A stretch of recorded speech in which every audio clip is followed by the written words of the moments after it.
APSC TSPSC group 2 previous papers అనాలిసిస్లో భాగంగా ఈరోజు మనం ఇండియన్ పాలిటిక్స్ సంబంధించి కొన్ని most important and repeated value ఉన్న క్వశ్చన్స్ గురించి డీటెయిల్గా డిస్కస్ చేసుకోబోతున్నాం. ఈ డిస్కషన్లో మనం ఈచ్ అండ్ ఎవ్రీ ఆప్షన్ గురించి నేర్చుకోబోతున్నాము. అలానే మనం చెప్పుకుంటున్న టాపిక్కి సంబంధించి క్వశ్చన్ని ఇంకా ఏ విధంగా అడిగే అవకాశం ఉందో కూడా మనం చూడబోతున్నాం. సో ఇక్కడ మీరు చేయాల్సింది ఏంటంటే క్వశ్చన్ చదవడం పూర్తి కాగానే ఒకసారి వీడియోని పాస్ చేసి కరెక్ట్ ఆన్సర్ని గెస్ చేసే ప్రయత్నం చేయండి. తర్వాత నా ఎక్స్ప్లెనేషన్ కూడా వింటే ఆ టాపిక్ మీద మీకు కంప్లీట్ అండర్స్టాండింగ్ అనేది వచ్చేస్తుంది. ఫస్ట్ క్వశ్చన్, ఒకవేళ రాష్ట్రపతి తన పదవికి రాజీనామా చేయాలనుకుంటే తన రాజీనామా పత్రాన్ని ఎవరికి సమర్పించాలి? సుప్రీంకోర్టు ప్రధాన న్యాయమూర్తి, ప్రధానమంత్రి, ఉపరాష్ట్రపతి, లోక్సభ స్పీకర్. భారత రాజ్యాంగంలో 52 నుంచి 62 వరకు ఉన్న ఆర్టికల్స్ అన్నీ కూడా రాష్ట్రపతి లేదా ప్రెసిడెంట్ గురించి మనకు చెప్తాయి. వీటిలో ఫస్ట్ ఆర్టికల్ అయిన 52 ఏం చెప్తుందంటే ఆబ్వియస్లీ ఇది రాష్ట్రపతి గురించిన ఇంట్రడక్షన్ ఇస్తుంది. అంటే భారతదేశానికి అధిపతిగా ఓ రాష్ట్రపతి ఉంటారని, రాష్ట్రపతి దేశానికి ప్రథమ పౌరుడిగా వ్యవహరిస్తారు, అదేవిధంగా రాజ్యాంగానికి అధిపతి, సర్వసైన్యాధ్యక్షుడిగా కూడా ఉంటారని ఈ ఆర్టికల్ 52 మనకి చెప్తుంది. నెక్స్ట్ ఆర్టికల్ 53 ఏం చెప్తుందంటే రాష్ట్రపతికి ఉన్న అధికారాల గురించి చెప్తుంది. మన భారతదేశపు పరిపాలనకు సంబంధించిన కార్యనిర్వహణ అధికారాలన్నీ కూడా ఎవరి చేతిలో ఉంటాయని చెప్తుంది అంటే ఆర్టికల్ 53 రాష్ట్రపతి చేతిలో ఉంటాయని చెప్తుంది. నెక్స్ట్ ఆర్టికల్ 54 అండ్ 55 ఏం చెప్తాయంటే రాష్ట్రపతి యొక్క ఎన్నిక గురించి చెప్తాయి. వీటిలో 54 ఏం చెప్తుందంటే ఎలక్టోరల్ కాలేజీ ద్వారా రాష్ట్రపతి ఎన్నుకోబడతారన్న విషయాన్ని ఆర్టికల్ 54 చెప్తుంది. ఈ ఎలక్షన్ ప్రాసెస్ ఏ విధంగా ఉంటుందో ఆర్టికల్ 55 చెప్తుంది. ఓకే, సో ఇప్పటిదాకా మనం రాష్ట్రపతి గురించి తెలుసుకున్నాం, రాష్ట్రపతి యొక్క అధికారాల గురించి తెలుసుకున్నాం, రాష్ట్రపతి యొక్క ఎన్నిక పద్ధతి గురించి తెలుసుకున్నాం. నెక్స్ట్ రాష్ట్రపతి యొక్క పదవీ కాలం, నెక్స్ట్ తొలగించే విధానాల గురించి చెప్పే ఆర్టికల్ ఏంటంటే ఆర్టికల్ 56. ఈ ఆర్టికల్ 56 ఏం చెప్తుందంటే జనరల్ కండిషన్స్లో రాష్ట్రపతి యొక్క పదవీ కాలం 5 years అని చెప్తుంది. ఇక్కడ జనరల్ కండిషన్స్ అంటే రాష్ట్రపతి రాజీనామా చేయకుండా ఉండడం, నెక్స్ట్ మహాభియోగ తీర్మానం ద్వారా తొలగించుకునే పక్షంలో, లేదా సుప్రీంకోర్టు రాష్ట్రపతి యొక్క ఎన్నికను కొట్టివేయకుండా ఉంటే, లేదంటే అకాల మరణం చెందకుండా ఉంటే, సో ఇటువంటి కారణాలు ఏమీ లేకుండా ఉంటే రాష్ట్రపతి యొక్క పదవీ కాలం ఎంత అంటే 5 years. నెక్స్ట్ రాష్ట్రపతి యొక్క రాజీనామా చేసే ప్రాసెస్ను కూడా మనకి ఆర్టికల్ 56 చెప్తుంది. సో ఈ ఆర్టికల్ 56 ప్రకారం రాష్ట్రపతి కానీ రాజీనామా చేద్దామనుకుంటే ఈ రాజీనామా పత్రాన్ని ఎవరికి సమర్పించాలంటే ఉపరాష్ట్రపతికి సమర్పించాల్సి ఉంటుంది. అది క్వశ్చన్ ఇంకా డెప్త్గా అడగాలనుకోండి, రాష్ట్రపతి రాజీనామా చేద్దామనుకున్నారు, ఆ టైంలో ఉపరాష్ట్రపతి పదవి ఖాళీగా ఉందనుకోండి, అప్పుడు ఎవరికి సమర్పించాలని అడుగుతాడు. సో ఉపరాష్ట్రపతి పదవి ఖాళీగా ఉంటే రాష్ట్రపతి తన రాజీనామాని ఎవరికి సమర్పిస్తారంటే సుప్రీంకోర్టు ప్రధాన న్యాయమూర్తికి సమర్పించాల్సి ఉంటుంది. ఇదే క్వశ్చన్ ఇంకా ట్విస్ట్ చేసి అడగాలనుకోండి, రాష్ట్రపతి రాజీనామా చేద్దామనుకున్నారు, అదే టైంలో ఉపరాష్ట్ర పదవి ఖాళీగా ఉంది. సో ఉపరాష్ట్రపతి పదవి ఖాళీగా ఉన్నప్పుడు సుప్రీంకోర్టు ప్రధాన న్యాయమూర్తికి రాజీనామా లేఖని సమర్పించాలని మాకు తెలుసు. కానీ ఎవరిని అడ్రస్ చేస్తూ లేదా ఎవరిని ఉద్దేశిస్తూ లేదా సంబోధిస్తూ ఈ రాజీనామా లేఖని రాయాలి అని అడుగుతాడు. దానికి ఆన్సర్ ఏంటంటే ఉపరాష్ట్రపతిని సంబోధిస్తూనే రాజీనామా లేఖని రాయాల్సి ఉంటుంది. ఓకే, దీన్ని ఒక చిన్న ఎగ్జాంపుల్తో అర్థం చేసుకునే ప్రయత్నం చేద్దాం. మీరు ఒక స్కూల్లో చదువుకుంటున్నారు అనుకుందాం, మీకు ఒక రోజు లీవ్ కావాలనుకుందాం. సో అప్పుడు ఏం చేస్తారు, మీరు లీవ్ లెటర్ ఎవరికి రాస్తారు? మీ క్లాస్ టీచర్కి రాస్తారు. కానీ మీరు ఈ లీవ్ లెటర్ సబ్మిట్ చేయడానికి వెళ్ళిన రోజు మీ క్లాస్ టీచర్ కూడా అబ్సెంట్ అయ్యారనుకోండి, అప్పుడు వేరే టీచర్కి లీవ్ లెటర్ అనేది సబ్మిట్ చేస్తారు. కాకపోతే ఎవరిని అడ్రస్ చేస్తూ రాస్తారు leave letter? To the class teacher అని చెప్పి క్లాస్ టీచర్ని అడ్రస్ చేస్తూ రాస్తారు. సో ఇక్కడ కూడా సేమ్ ప్రాసెస్ అనమాట. ఉపరాష్ట్రపతి పదవి ఖాళీగా ఉన్నా సరే ఈ రాజీనామా లేఖని ఉపరాష్ట్రపతిని ఉద్దేశిస్తూనే రాయాల్సి ఉంటుంది. ఎవరికి సబ్మిట్ చేస్తారంటే సుప్రీంకోర్టు ప్రధాన న్యాయమూర్తికి సబ్మిట్ చేస్తారు, అదేవిధంగా ప్రధానమంత్రికి కూడా ఒక కాపీని పంపించాల్సి ఉంటుంది. నెక్స్ట్ క్వశ్చన్, సుప్రీంకోర్టుకు వచ్చిన ప్రసిద్ధిగాంచిన ఈ క్రింది వ్యాజ్యాలు నథింగ్ బట్ కేసెస్, ఆస్తి హక్కుతో సంబంధం లేని వ్యాజ్యం ఏది? ఓకే, సో సెవరల్ కేసెస్ ఇచ్చాడు, వీటిలో ఆస్తి హక్కుతో సంబంధం లేని కేసు ఏదని అడుగుతున్నాడు. జనరల్గా మనం సుప్రీంకోర్టు తీర్పుల గురించి చదువుకునేటప్పుడు ఎలా చదువుకుంటాం, ఆ కేసు నేమేంటి, నెక్స్ట్ దేనికి బేసిస్ చేసుకుని తీర్పు అనేది ఇవ్వడం జరిగింది, ఈ 2 విషయాలు మాత్రమే మనం చదువుకోవడం జరుగుతుంది. ఫర్ ఎగ్జాంపుల్ చెప్పాలంటే కేశవానంద భారతి కేసు ఉందనుకోండి, ప్రవేశక రాజ్యంలో అంతర్భాగం కాదని చెప్పిందని తెలుసుకుంటాము. పన్నాలాల్ బన్సీలాల్ కేసుని తీసుకుంటే కామన్ సివిల్ కోడ్ అని వర్డ్ గుర్తుపెట్టుకుంటాం. నెక్స్ట్ ఈ రూపా వర్సెస్ అశోక్ హురా కేసు ఉందనుకోండి, క్యూరేటివ్ పిటిషన్కి సంబంధించిందని. Next Shamsher Singh versus state of Punjab కేసు అయితే గవర్నర్ సిస్టమ్కి సంబంధించిందని. ఇలా సింగిల్ లైన్లో గుర్తుపెట్టుకుంటాం. కానీ ఎగ్జామ్లో కొంచెం కేసెస్ని డీప్గా స్టడీ చేస్తూ అడిగాడు అనుకోండి, అటువంటి సందర్భాల్లో కొంచెం ప్రాబ్లం అవుతుందన్నమాట. సో ఏదైనా కేసు గురించి నేర్చుకునేటప్పుడు దాని పూర్వాపరాలు కూడా తెలుసుకోవడం మంచిది. సో ఫర్ ఎగ్జాంపుల్ తీసుకుంటే ఈ కేసులో ఈ కింది కేసెస్లో ఆస్తికు సంబంధం లేని కేసు ఏదైనా అడిగాడు. ఆప్షన్స్లో A K Gopalan case, Golaknath case, Kesavananda Bharati case, Minerva Mills case అని 4 కేసెస్ ఇచ్చాడు. సో ఫస్ట్ గ్లాన్స్లో చూస్తే 4 కేసెస్ 4 డిఫరెంట్ ఆస్పెక్ట్స్కి సంబంధించిన కేసెస్లా కనిపిస్తాయి. కొంచెం కీన్గా అబ్జర్వ్ చేస్తే మనకు తెలిసిన విషయం ఏంటంటే ఈ 4 కేసెస్ దేనికి రిలేటెడ్ అంటే ప్రాథమిక హక్కులకి రిలేటెడ్, ఫండమెంటల్ రైట్స్. కాకపోతే వీడు ఇచ్చిన క్వశ్చన్ని మనం అర్థం చేసుకోవాలంటే దీనికి ఆన్సర్ చేయాలంటే ఈ కేసెస్కి సంబంధించిన పూర్తి అవగాహన అనేది మనకు ఉండాలి. ఫస్ట్ కేసు ఏంటి? AK Gopalan case. ఇది ఏ రాష్ట్రానికి సంబంధించిందంటే మద్రాస్ రాష్ట్రానికి సంబంధించింది. AK Gopalan versus state of Madras. ఎవరంటే ఏకే గోపాలన్ అనే వ్యక్తి? ఈయన ఒక కమ్యూనిస్ట్ లీడర్. గవర్నమెంట్ వ్యతిరేక కార్యకలాపాలకు పాల్పడుతున్నారని చెప్పి ఈయనకి పీడీ యాక్ట్ పెట్టి ఈయన్ని గవర్నమెంట్ లోపలేసింది. PD act is nothing but preventive detention act 1950. Preventive detention act 1950. So దీనికి అగెనెస్ట్గా అయినా కోర్టుకు వెళ్ళడం జరిగింది, నా హక్కులకు ఉల్లంఘన జరుగుతుంది అని చెప్పి. ఓకే, సో నెక్స్ట్ వచ్చేసి గోలక్నాథ్ కేసు. గోలక్నాథ్ కేసు అనేది 2 బ్రదర్స్కి సంబంధించింది. హిందీ గోలక్నాథ్, విలియం గోలక్నాథ్ అని చెప్పి. వీళ్ళిద్దరికీ కలిపి జాయింట్గా ఒక 500 acres ల్యాండ్ ఉంది. ఏ రాష్ట్రంలో అంటే పంజాబ్. అందుకే దీన్ని Golaknath versus state of Punjab case అని కూడా అంటాం. ఓకే, సో ఈ 500 acres ల్యాండ్ని గవర్నమెంట్ తీసేసుకుని ఇద్దరికి చెరో 30 acres ల్యాండ్ ఇచ్చింది. ఓకే, సో మీరు బ్రతకడానికి 30 acres ల్యాండ్ సరిపోతుంది, మిగతా ల్యాండ్ మేము స్వాధీనం చేసుకుంటామని చెప్పింది గవర్నమెంట్. సో దీనికి అగనెస్ట్గా ఈ గోలక్నాథ్ సోదరులు సుప్రీంకోర్టుకి వెళ్ళి కేసు వేయడం జరిగింది. నెక్స్ట్ వచ్చేసి కేశవానంద భారతి కేసు. కేశవానంద భారతి కేసు ఏ రాష్ట్రానికి చెందిందో మనందరికీ తెలిసిందే, కేరళ రాష్ట్రానికి చెందింది. దీన్ని Kesavananda Bharati versus state of Kerala case అంటాం. సో ఇక్కడ కూడా సేమ్ రీజన్ అనమాట. ఈయన ఒక మఠాధిపతి, కేశవానంద భారతి అనే ఆయన. ఎడ్నీర్ మఠం అని చెప్పి ఒక మఠం ఉంటుంది, ఈ మఠానికి అధిపతి అనమాట. ఈ మఠానికి కూడా అరౌండ్ ఒక 300 acres ల్యాండ్ ఉంటుంది. ఈ ల్యాండ్స్ని కూడా గవర్నమెంట్ స్వాధీనం చేసేసుకుంటుంది, ఇంత ల్యాండ్ మీకెందుకని చెప్పి. సో దీనికి అగనెస్ట్గా అయినా ఇది నా హక్కుల ఉల్లంఘన అని చెప్పి కోర్టులో కేసేస్తాడు, సుప్రీంకోర్టులో. Next case Minerva Mills case. ఇదే రాష్ట్రానికి సంబంధించింది, అంటే కర్ణాటక రాష్ట్రానికి సంబంధించింది. మినర్వా మిల్స్ అంటే ఇది ఒక టెక్స్టైల్ మిల్ అనమాట. Minerva Mills versus Union of India case అంటాం దీన్ని. సో ఇక్కడ కూడా ఏం జరుగుతుందంటే గవర్నమెంట్ మినర్వా మిల్స్ని స్వాధీనం చేసుకోవడానికి ప్రయత్నాలు చేస్తుంది ఒక యాక్ట్ ద్వారా. ఏంటి యాక్ట్ అంటే 6 టెక్స్టైల్స్ అండర్టేకింగ్ నేషనలైజేషన్ యాక్ట్ 1974. ఈ 6 టెక్స్టైల్స్ అండర్టేకింగ్ నేషనలైజేషన్ యాక్ట్ దేనికంటే ఈ మిల్ అనేది సరిగ్గా పర్ఫామ్ చేయట్లేదు, సో దీన్ని మేము స్వాధీనం చేసుకుంటామంటుంది గవర్నమెంట్. దీనికి అగనెస్ట్గా అయినా ఈ మినర్వా మిల్స్ ఓనర్స్ ఎవరైతే ఉన్నారో వాళ్ళు సుప్రీంకోర్టులో కేసేస్తారు. సో మొత్తం 4 కేసెస్ని మీరు స్టడీ చేస్తే ఈ Golaknath versus state of Punjab case దేనికి సంబంధించిందంటే వీళ్ళ ప్రాపర్టీని కాపాడుకోవడం కోసం. Next Kesavananda Bharati versus state of Kerala case కూడా వీళ్ళ ప్రాపర్టీని కాపాడుకోవడం కోసమే. Minerva Mills versus state of Union of India case కూడా వీళ్ళ ప్రాపర్టీని కాపాడుకోవడం కోసమే. సో ఈ 3 cases, Golaknath, Kesavananda Bharati, Minerva Mills, ఈ 3 కేసెస్ దేనికి సంబంధించినవి? ఆస్తి హక్కుతో సంబంధం ఉన్న కేసెస్ ఈ 3 కూడా. వేరే ఏకే గోపాలన్ కేసు దేనికి సంబంధించింది అంటే పీడీ యాక్ట్కి అగెనెస్ట్, ప్రివెంటివ్ డిటెన్షన్ యాక్ట్కి అగెనెస్ట్గా అయినా కోర్టులో కేసేస్తున్నాడు, నా ప్రాథమిక హక్కులకు ఉల్లంఘన కలుగుతుంది అని. ఓకే, సో ఇక్కడ ఆస్తి హక్కుతో సంబంధం లేని వ్యాజ్యం ఏంటంటే AK Gopalan case. Next question, రాష్ట్ర పబ్లిక్ సర్వీస్ కమిషన్ సభ్యులకు సంబంధించి క్రింది వాక్యంలో వాస్తవమైనది ఏది? అంటే కరెక్ట్ స్టేట్మెంట్ ఏదైనా అడుగుతున్నాడు.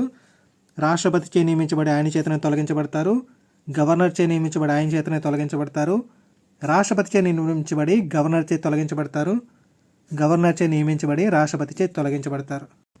అసలు కేంద్ర రాష్ట్రాల పబ్లిక్ సర్వీస్ కమిషన్స్ గురించి రాజ్యాంగంలో ఏ భాగం చెప్తుందంటే ఇది ఇక్కడ మెన్షన్ చేస్తాం కదా, 14వ భాగం చెప్తుంది. ఈ 14వ భాగంలో ఉన్న 315 నుంచి 323 వరకు ఉన్న ఆర్టికల్స్ కేంద్ర పబ్లిక్ సర్వీస్ కమిషన్, అదేవిధంగా రాష్ట్రాల పబ్లిక్ సర్వీస్ కమిషన్స్ గురించి చెప్తాయి. సో వీటిలో ఫస్ట్ ఆర్టికల్ అని 315 ఏం చెప్తుందంటే కేంద్ర ప్రభుత్వం ఒక పబ్లిక్ సర్వీస్ కమిషన్ని, అదేవిధంగా రాష్ట్ర ప్రభుత్వాలు కూడా పబ్లిక్ సర్వీస్ కమిషన్ని ఏర్పాటు చేయాల్సి ఉంటుందని చెప్పి ఆర్టికల్ 315 చెప్తుంది. నెక్స్ట్ ఆర్టికల్ 316 ఏం చెప్తుందంటే ఈ పబ్లిక్ సర్వీస్ కమిషన్ యొక్క అధ్యక్షుడు అంటే చైర్మన్ యొక్క నియామకము, ఇతర సభ్యుల యొక్క నియామకము, వాళ్ళ పదవీ కాలాల గురించి ఆర్టికల్ 316 చెప్తుంది. నెక్స్ట్ ఆర్టికల్ 317 ఏం చెప్తుందంటే ఈ సభ్యుల్ని లేదంటే చైర్మన్ని తొలగించే విధానం గురించి చెప్తుంది. ఈ ఆర్టికల్ ప్రకారం ఈ రాష్ట్ర పబ్లిక్ సర్వీస్ కమిషన్ ఎవరు నియమిస్తారంటే ఆ రాష్ట్ర ప్రభుత్వం గవర్నర్ నియమిస్తారు. మరి తొలగించేది ఎవరంటే రాష్ట్రపతి తొలగిస్తారు. ఓకే, సో ఈ ఆప్షన్ కరెక్ట్ మనకి.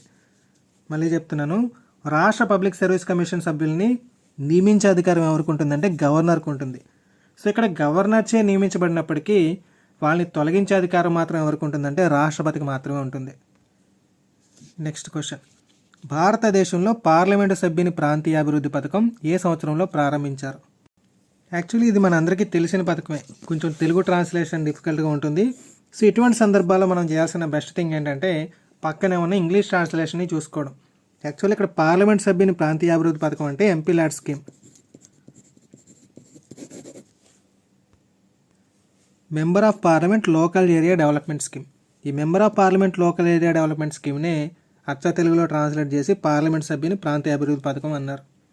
యాక్చువల్లీ దీన్ని పివి నరసింహారావు గవర్నమెంట్ 1993లో స్టార్ట్ చేయడం జరిగింది, 1993 డిసెంబర్లో. ఓకే, సో ఇక్కడ మనకి కరెక్ట్ ఆన్సర్ ఏంటంటే 1993. ఏంటి ఎంపీ ల్యాడ్స్ పథకం అంటే ప్రతి పార్లమెంటు సభ్యుడికి తన నియోజకవర్గాన్ని డెవలప్ చేయడానికి యాన్యువల్లీ సెట్ అయిన అమౌంట్ అంటూ ఇష్యూ చేయడం జరుగుతుంది. సో ఇనీషియల్గా అంటే ప్రారంభించినప్పుడు 1993లో ఎంత ఇష్యూ చేసేవారు అంటే ప్రతి పార్లమెంట్ సభ్యుడికి ₹1 కోటి ఇష్యూ చేసేవారు. తర్వాత దీన్ని 1998లో 2 కోట్లు చేయడం జరిగింది. ప్రస్తుతం ఎంపీ ల్యాడ్స్ స్కీమ్ ద్వారా ప్రతి పార్లమెంట్ సభ్యుడికి తన నియోజకవర్గంలో అభివృద్ధి పనుల నిమిత్తం ఎంత మొత్తం ఇస్తున్నారని అడగవచ్చు. ఎంతంటే 5 కోట్లు ఇస్తున్నారు. ఓకే, సో కన్ఫ్యూజ్ అవ్వద్దు. ఇనీషియల్గా ఎంపీ ల్యాడ్ స్కీమ్ ద్వారా ఎలకేట్ చేసే మొత్తం ఎంతంటే 1 crore 1993లో. 1998లో దాన్ని 2 crores చేశారు. ప్రజెంట్ ఇచ్చే మొత్తం ఏంటంటే 5 crores. నెక్స్ట్ క్వశ్చన్, ఈ క్రింది పార్లమెంటరీ కమిటీల్లో ఆర్థిక సంఘం కానిదేది? అంచనాల సంఘం, బిజినెస్ అడ్వైజరీ కమిటీ, ప్రభుత్వ ఖాతాల సంఘం, committee on public undertakings. So wild guest చేసేటప్పుడు ఏం చేస్తాం మనం? అంచనాల సంఘం అంటే ఫైనాన్షియల్కి సంబంధించిందని తెలుస్తుంది. బిజినెస్ ఉంది కాబట్టి ఇది కూడా ఫైనాన్షియల్ రిలేటెడ్ అనుకుంటాము. నెక్స్ట్ ప్రభుత్వ ఖాతాల సంఘం, ఇది కూడా ఫైనాన్షియల్ రిలేటెడ్ అనుకొని ఈ కమిటీ ఆన్ పబ్లిక్ అండర్టేకింగ్స్ ఆప్షన్ని మార్క్ చేసే అవకాశాలు ఎక్కువ ఉన్నాయి. కానీ ఇక్కడ ఈ అంచనాల సంఘం తీసుకున్న, ప్రభుత్వ ఖాతాల సంఘం తీసుకున్న, కమిటీ ఆన్ పబ్లిక్ అండర్టేకింగ్స్ అంటే ప్రభుత్వ రంగ సంస్థల సంఘం తీసుకున్న ఈ 3 కూడా ఫైనాన్షియల్ రిలేటెడ్. సో ఇక్కడ మనకు కరెక్ట్ ఆన్సర్ ఏంటంటే బిజినెస్ అడ్వైజరీ కమిటీ. ఈ బిజినెస్ అడ్వైజరీ కమిటీలను ఎందుకు ఏర్పాటు చేస్తారంటే ఈ రాజ్యసభలోను లోక్సభలోను కూడా సభా వ్యవహారాల నిర్వహణకి ఈ కమిటీస్ని ఎస్టాబ్లిష్ చేయడం జరుగుతుంది. ఈ కమిటీ యొక్క మెయిన్ ఫంక్షన్ ఏంటంటే ఈ గవర్నమెంట్ బిల్స్కి, ప్రైవేట్ మెంబర్ బిల్స్కి, రెజల్యూషన్స్కి అంటే తీర్మానాలకి, వీటన్నిటికీ కూడా డిస్కషన్స్కి ఎంత టైం అలొకేట్ చేయాలనే విషయాలు ఈ బిజినెస్ అడ్వైజరీ కమిటీ చూసుకుంటుంది. ఓకే, సో లోక్సభ కమిటీలో 15 మెంబర్స్ ఉంటారు. హెడ్ ఎవరు ఉంటారంటే లోక్సభ స్పీకర్ హెడ్గా ఉంటారు. రాజ్యసభకు సంబంధించిన కమిటీలో అయితే 11 మెంబర్స్ ఉంటారు. హెడ్ ఎవరు ఉంటారంటే రాజ్యసభ చైర్మనే హెడ్గా ఉంటారు. ఓకే, నెక్స్ట్ క్వశ్చన్, ఈ క్రింది వాణిలో భిన్నమైన దాన్ని గుర్తించండి. ప్రణాళికా సంఘం, జాతీయ అభివృద్ధి మండలి, డిప్యూటీ ప్రధానమంత్రి, లోక్సభ. సో ఫస్ట్ గ్లాన్స్లో చూసినట్టయితే మనకి మొత్తం 4 కూడా డిఫరెంట్ సెక్టార్స్కి సంబంధించినవి అనిపిస్తుంది. కాకపోతే కొంచెం కేర్ఫుల్గా అబ్జర్వ్ చేస్తే మనకు తెలిసే విషయం ఏంటంటే ఈ ప్రణాళికా సంఘం, జాతీయ అభివృద్ధి మండలి, డిప్యూటీ ప్రధానమంత్రి ఈ 3 గురించి కూడా రాజ్యాంగంలో ఎక్కడా మెన్షన్ చేయబడలేదు. అంటే వీటిని రాజ్యాంగేతర వ్యవస్థలు అంటాం. వీటిలో ప్రణాళికా సంఘాన్ని ఎప్పుడు ఎస్టాబ్లిష్ చేశారంటే 1950లో ఎస్టాబ్లిష్ చేశారు. ఇది స్థాపించిన 2 సంవత్సరాలకి జాతీయ అభివృద్ధి మండలిని 1952లో ఎస్టాబ్లిష్ చేయడం జరిగింది. ఈ డిప్యూటీ ప్రధానమంత్రి గురించి డీటెయిల్గా మనం నెక్స్ట్ పేజ్లో డిస్కస్ చేసుకుంటాం. సో ఇక్కడ భిన్నమైంది అంటే ఏంటంటే లోక్సభ. ఓకే, కరెక్ట్ ఆప్షన్ వచ్చేసి ఆప్షన్ డి. భారతదేశంలో రాజకీయ అధికారానికి ముఖ్య ఆధారం ఏంటి? యాక్చువల్లీ ఈ క్వశ్చన్ అనేది చాలా ఇంపార్టెంట్. మీరు ఏ 2 పాలిటీ పేపర్స్ తిరిగేసినా ఒక పాలిటీ పేపర్లో ఖచ్చితంగా ఈ క్వశ్చన్ ఉంటుంది. డిఫరెంట్ యాంగిల్స్లో అడుగుతాడు. సో ఇక్కడ భారతదేశంలో రాజకీయ అధికారానికి ముఖ్య ఆధారం ఏంటంటే ప్రజలు, రాజ్యాంగం, పార్లమెంటు, రాష్ట్ర శాసనసభలు. సో పరిపాలన అంతా రాజ్యాంగం ద్వారా జరుగుతుంది కాబట్టి రాజ్యాంగం అనే ఆప్షన్ పెట్టే అవకాశం ఉంది. లేదంటే పార్లమెంట్ చట్టాల ద్వారా జరుగుతుంది కాబట్టి పార్లమెంట్ అనే పెట్టే అవకాశం ఉంది. సో లేదంటే మన ఆన్సర్ ఇంకా స్ట్రాంగ్గా ఉండాలని చెప్పి పార్లమెంటు, రాష్ట్ర శాసనసభలని ఈ ఆప్షన్ పెట్టే అవకాశం ఉంది. యాక్చువల్లీ ఈ క్వశ్చన్కి ఆన్సర్ మనకి ఎక్కడ దొరుకుతుందంటే మన రాజ్యాంగం యొక్క ప్రవేశకలో దొరుకుతుంది. మన రాజ్యాంగ ప్రవేశక ఎలా స్టార్ట్ అవుతుంది? భారత ప్రజలమైన మేము అని స్టార్ట్ అవుతుంది. మరి ఎలా ఎండ్ అవుతుంది? మేము చర్చించుకొని, ఆమోదించుకొని, సమర్పించుకుంటున్నామని ఎండ్ అవుతుంది. అంటే ఇక్కడ రాజ్యాంగాన్ని రాసింది ఎవరు అంటే భారత ప్రజలు. ఎవరి కోసం రాశారు అంటే భారత ప్రజల కోసమే రాశారు. ఎవరు ఆమోదించారంటే భారత ప్రజలు ఆమోదించారు. ఎవరికి సమర్పించారంటే భారత ప్రజలకే సమర్పించారు. ఓకే, సో ఫస్ట్ థింగ్ మనం గుర్తుపెట్టుకోవాల్సింది ఏంటంటే రాజ్యాంగానికి మూలాధారం ఎవరంటే భారత ప్రజలు. మన దేశంలో పరిపాలన అంతా కూడా దేని ఆధారంగా జరుగుతుంది అంటే రాజ్యాంగం ద్వారా జరుగుతుంది. సో ఇటువంటి ఇంత గొప్ప రాజ్యాంగానికి మూలాధారమే భారత ప్రజలు అయ్యారు కాబట్టి మన భారతదేశంలో రాజకీయ అధికారానికి ముఖ్య ఆధారం ఏంటి అంటే ఆన్సర్ ఏమవుతుంది? భారత ప్రజలు అవుతుంది. ఓకే, సో ఇక్కడ మన రాజ్యాంగానికి సూపర్ పవర్స్ అన్ని ఎక్కడి నుంచి వచ్చాయంటే భారత ప్రజల నుంచే వచ్చాయి. ఈ పాయింట్ గుర్తుపెట్టుకోండి. ఓకేనా? సో ఇక్కడ దీనికి కరెక్ట్ ఆన్సర్ వచ్చేసి ఆప్షన్ ఏ. నెక్స్ట్, పంచాయతీరాజ్ వ్యవస్థలకు సంబంధించిన 73వ రాజ్యాంగ సవరణ చట్టం ఎప్పటి నుంచి అమల్లోకి వచ్చింది? యాక్చువల్లీ ఇక్కడ డేట్స్ కొంచెం కన్ఫ్యూజింగ్ ఉంటాయి, కాకపోతే అన్ని డేట్స్ గుర్తుపెట్టుకోవాల్సిందే. సో ఫస్ట్ థింగ్ ఏంటంటే పంచాయతీరాజ్ సంస్థలకు సంబంధించి రాజ్యాంగ సవరణ బిల్ ఏదైతే ఉందో దాన్ని లోక్సభ ఎప్పుడు ఆమోదించిందంటే 22 డిసెంబర్ 1992. ఏంటి డేట్ అంటే లోక్సభ ఆమోదించిన తేదీ. నెక్స్ట్ ఇమీడియట్లీ నెక్స్ట్ డేనే రాజ్యసభ కూడా ఆమోదించడం జరిగింది. ఏంటో డేట్ అంటే 23 డిసెంబర్ 1992. సో ఇక్కడి వరకు క్లియర్ కదా? నేను మొన్న ఒక క్లాస్లో డిస్కస్ చేసేటప్పుడు చెప్పాను. ఏమని చెప్పానంటే రాజ్యాంగ సవరణకు సంబంధించిన ఏ బిల్ అయినా సరే రాష్ట్రాలకు సంబంధించి శాసనసభల ఆమోదం కూడా పొందాల్సి ఉంటుంది అని చెప్పి. ఓకే, అట్లీస్ట్ సగమైన రాష్ట్రాల శాసనసభల ఆమోదం పొందాల్సి ఉంటుంది.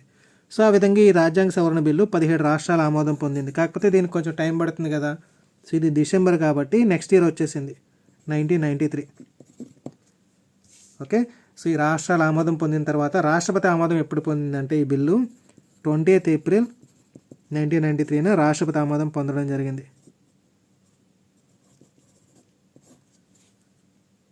సో దీని తర్వాత రాజ్యాంగ సవరణ చట్టంగా ఏ రోజు బయటకు వచ్చిందంటే 24th ఏప్రిల్ 1993. ఓకే, సో ఈ డేట్స్ జాగ్రత్తగా గుర్తుపెట్టుకోండి. లోక్సభ ఆమోదం పొందిందేమో 22 డిసెంబరు 1992, రాజ్యసభ ఆమోదమేమో 23 డిసెంబర్ 1992, రాష్ట్రపతి ఆమోదమేమో నెక్స్ట్ ఇయర్, ఎందుకంటే వీటిలో రాష్ట్రాల శాసనసభల ఆమోదం కూడా పొందాలి కాబట్టి నెక్స్ట్ ఇయర్ 20th ఏప్రిల్ 1993. ఇది పొందిన ఒక 4 days తర్వాత చట్టంగా బయటకు రావడం జరిగింది. సో పంచాయతీరాజ్ వ్యవస్థలకు సంబంధించి 73వ రాజ్యాంగ సవరణ చట్టం ఎప్పటి నుంచి అమల్లోకి వచ్చింది? ఏప్రిల్ 24, 1993. నెక్స్ట్ క్వశ్చన్, భారతదేశంలో ప్రాథమిక హక్కుల రక్షకుడు ఎవరు? రాష్ట్రపతి, ప్రధానమంత్రి, పార్లమెంటు, సుప్రీంకోర్టు, హైకోర్టులు. సో ఇక్కడ రక్షకుడు అనగానే ఆబ్వియస్లీ మనం రాష్ట్రపతి, ప్రధానమంత్రి అని ఫిక్స్ చేసుకునే అవకాశాలు ఎక్కువ ఉన్నాయి. కాకపోతే ఇక్కడ కరెక్ట్ ఆన్సర్ ఏంటంటే సుప్రీంకోర్టు, హైకోర్టులు. ఏ రకంగా ఇవి ప్రాథమిక హక్కుల్ని రక్షిస్తాయంటే రిట్లు జారీ చేయడం ద్వారా. ఓకే, సో ప్రాథమిక హక్కుల పరిరక్షణ కోసం సుప్రీంకోర్టు జారీ చేసే రిట్లకు సంబంధించిన ఆర్టికల్ ఏంటంటే ఆర్టికల్ 32. ఓకే, సో ఆర్టికల్ 32 ఏం చెప్తుందంటే సుప్రీంకోర్టు ప్రాథమిక హక్కుల పరిరక్షణ కోసం రిట్లను జారీ చేస్తుందని చెప్తుంది. మరి ఇవే ప్రాథమిక హక్కుల పరిరక్షణ కోసం హైకోర్టులో జారీ చేసే హైకోర్టులో రిట్లు జారీ చేసే అధికారం గురించి చెప్పే ఆర్టికల్ ఏంటంటే ఆర్టికల్ 226. ఇది సుప్రీంకోర్టులకి, ఇది హైకోర్టులకు సంబంధించిన ఆర్టికల్. నెక్స్ట్ క్వశ్చన్ ఇంకో రకంగా కూడా అడగవచ్చు. ఏ కోర్టు యొక్క రిట్ల జారీ పరిధి లేదంటే రిట్ల జారీ అధికారం విస్తృతమైనది అని చెప్పి. సో ఆబ్వియస్లీ మనకు సుప్రీంకోర్టు పెద్దది కాబట్టి సుప్రీంకోర్టు అనే ఆప్షన్ చూస్ చేసుకునే అవకాశం ఉంది. కాకపోతే ఇక్కడ సుప్రీంకోర్టుల రిట్ అధికార పరిధి కన్నా హైకోర్టు రిట్ల అధికార పరిధి ఎక్కువగా ఉంటుంది. సో ఇది ఎందుకంటే ఈ ఆర్టికల్ 32 ప్రకారం సుప్రీంకోర్టులో కేవలం ప్రాథమిక హక్కుల పరిరక్షణ కోసం మాత్రమే రిట్లు జారీ చేస్తాయి. ఓకే, సో ఈ పాయింట్ గుర్తుపెట్టుకోండి. సుప్రీంకోర్టులో కేవలం ప్రాథమిక హక్కుల పరిరక్షణ కోసం మాత్రమే ఆర్టికల్ 32 ద్వారా రిట్లు జారీ చేస్తాయి. వేరే హైకోర్టులనే తీసుకుంటే ఈ ఆర్టికల్ 226 ఏం చెప్తుందంటే హైకోర్టులు ప్రాథమిక హక్కుల పరిరక్షణతో పాటు ఇతర అంశాల మీద కూడా రిట్లు జారీ చేసే అధికారం ఉంటుంది హైకోర్టులకి. సో ఇతర అంశాలంటే ఇక్కడ రాష్ట్ర ప్రభుత్వ శాసనాల మీద కానివ్వండి, జీవో నోటిఫికేషన్ల మీద కానివ్వండి, బైలా ఆర్డినెన్సెస్ మీద కానివ్వండి, ఇంకా ఇతరత్ర ఆర్డర్ల మీద కూడా రిట్లు జారీ చేసే అధికారం హైకోర్టుకు ఉంటుంది. సో ఇక్కడ హైకోర్టుల రిట్ అధికార పరిధి అనేది సుప్రీంకోర్టుల కన్నా విస్తృతంగా ఉంటుందనే విషయం మనం గుర్తుపెట్టుకోవాలి. ఓకే, నెక్స్ట్ క్వశ్చన్, ఏ సభలో సభాపతి ఆ సభ యొక్క సభ్యుడిగా ఉండడు? సభాపతి nothing but head of the సభ అనమాట, సభ యొక్క అధ్యక్షుడు. లోక్సభ, రాజ్యసభ, విధానసభ, విధాన పరిషత్. ఇక్కడ కరెక్ట్ ఆన్సర్ ఏంటంటే రాజ్యసభ. సో రాజ్యసభ యొక్క సభాపతి ఎవరు అంటే ఉపరాష్ట్రపతి. ఈ ఉపరాష్ట్రపతిని రాజ్యసభకి ఎక్స్ అఫీషియో చైర్మన్ అంటాం. ఇక్కడ ఎక్స్ అఫీషియో అన్న వర్డ్కి మీనింగ్ ఏంటంటే పదవి రీత్యా చైర్మన్ అని అర్థం. ఓకే, సో యాక్చువల్గా ఈ ఉపరాష్ట్రపతి అనే పదవి ఈయనకు వస్తుంది. ఈ ఉపరాష్ట్రపతి అనే పదవి రావడం ద్వారా ఈయన రాజ్యసభకి హెడ్గా ఎలక్ట్ అవుతారనమాట. ఎలక్ట్ అవ్వడం అనకూడదు, నియమించబడతారు అనాలి. ఓకే, సో ఇక్కడ క్లారిటీగా చెప్పాలంటే ఈ ఉపరాష్ట్రపతి వచ్చింది కాబట్టి ఆ సెర్టైన్ పర్సన్, ఈ ఎక్స్ అనుకుందాం. సో ఎక్స్ అనే పర్సన్ని రాజ్యసభ యొక్క అధ్యక్షుడిగా కూడా మనం నియమిస్తున్నాం. అంతేగాని స్పెసిఫిక్గా ఈ ఎక్స్ అనే పర్సన్ని రాజ్యసభ యొక్క అధ్యక్షుడిగా మనం ఎలక్షన్ అయితే ఏమీ కండక్ట్ చేయట్లేదు దీనికోసం. సో ఇలా ఏదో ఒక పదవి ద్వారా వేరే పదవి కూడా రావడాన్ని మనం ఏమని పిలుస్తామంటే ఎక్స్ అఫీషియో పదవి అంటాం. ఓకే, సో రాజ్యసభ యొక్క సభ్యుడు ఎలాంటి సభ్యుడు, రాజ్యసభ యొక్క అధ్యక్షుడు ఎలాంటి అధ్యక్షుడు అంటే ఎక్స్ అఫీషియో అధ్యక్షుడు లేదా ఎక్స్ అఫీషియో చైర్మన్. సో ఈ ఎక్స్ అఫీషియో చైర్మన్గా ఈయన డ్యూటీ ఏంటంటే రాజ్యసభ యొక్క సమావేశాల్ని కండక్ట్ చేయడం మాత్రమే. కానీ ఇంతకు ముందే చెప్పుకున్నట్టుగా ఈయన రాజ్యసభ యొక్క మెంబర్ కాదు. సో మెంబర్ కాదు కాబట్టి ఈయనకి రాజ్యసభలో ఓటింగ్ వేసే అధికారం ఉండదు. తెలుగులో చెప్పాలంటే ఈ ఉపరాష్ట్రపతి రాజ్యసభలో సభ్యుడు కానందువల్ల ఈయనకి ఓటు హక్కు అనేది ఉండదు. కాకపోతే ఒక కండిషన్ ఉంటుంది. ఏంటి ఆ కండిషన్ అంటే ఏదో ఒక బిల్లు ఉంది, ఆ బిల్లుకి 50% సపోర్ట్ చేస్తూ ఓటేశారు అనుకుందాం, ఇంకో 50% అపోజ్ చేస్తూ ఓటేశారు అనుకుందాం. సో ఈ రకంగా అనుకూల ప్రతికూల ఓట్లు రెండు ఈక్వల్గా వచ్చినప్పుడు టై అవుతుంది కదా.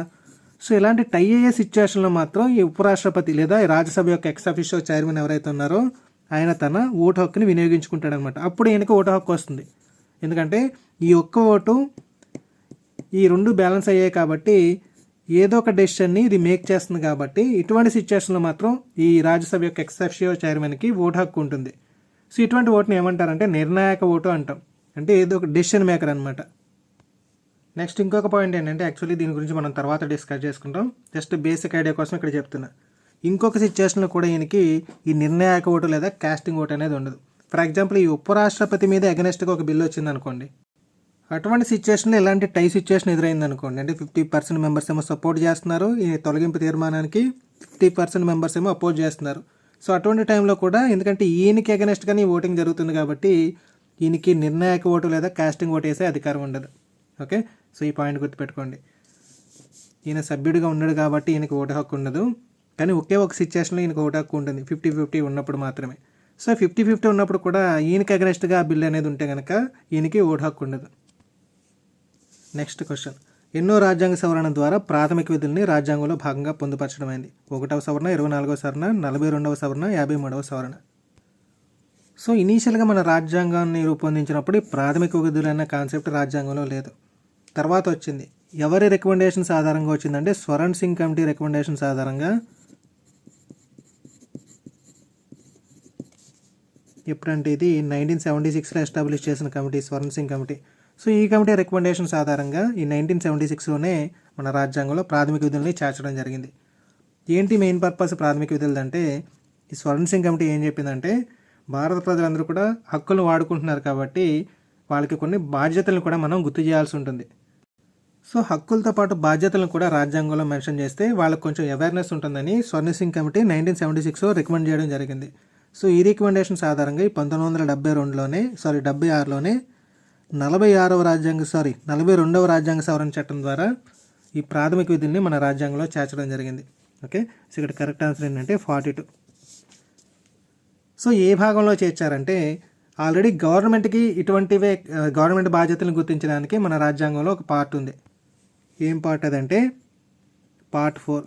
రాజ్యాంగంలో 4వ భాగం దేని గురించి చెప్తుందంటే directive principles of state policy గురించి చెప్తుందంటే ఆదేశక సూత్రాల గురించి చెప్తుంది. ఆదేశక సూత్రాల ఆర్టికల్స్ ఏంటంటే 36 నుంచి 51 వరకు ఉన్న ఆర్టికల్స్ గవర్నమెంట్ ఎలా రెస్పాన్సిబిలిటీగా ఉండాలో చెప్తుందన్నమాట.